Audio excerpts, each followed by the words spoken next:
بسم اللہ الرحمن الرحیم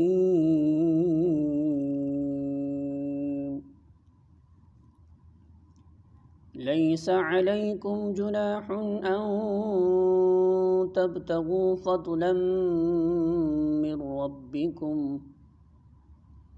فإذا أفضتم من عرفات فاذكروا الله عند المشعر الحرام واذكروه كما هداكم وإن كنتم من قبله لمن الضالين۔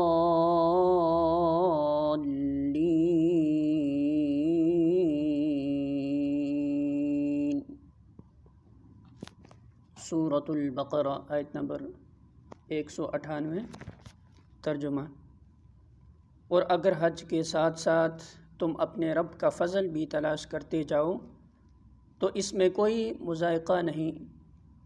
پھر جب عرفات سے چلو تو مشعر حرام مزدلفہ کے پاس ٹھہر کر اللہ کو یاد کرو، اور اس طرح یاد کرو جس کی ہدایت اس نے تمہیں دی ہے، ورنہ اس سے پہلے تم لوگ بھٹکے ہوئے تھے۔ سورۃ البقرہ حاشیہ نمبر 218۔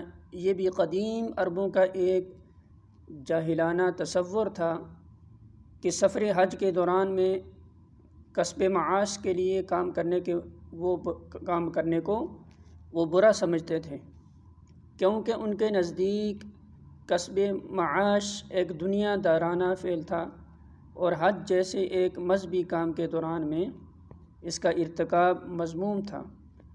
قرآن اس خیال کی تردید کرتا ہے اور انہیں بتاتا ہے کہ ایک خدا پرست آدمی جب خدا کے قانون کا احترام ملحوظ رکھتے ہوئے اپنی معاش کے لیے جد و جہد کرتا ہے تو دراصل اپنے رب کا فضل تلاش کرتا ہے، اور کوئی گناہ نہیں اگر وہ اپنے رب کی رضا کے لیے سفر کرتے ہوئے اس کا فضل بھی تلاش کرتا جائے۔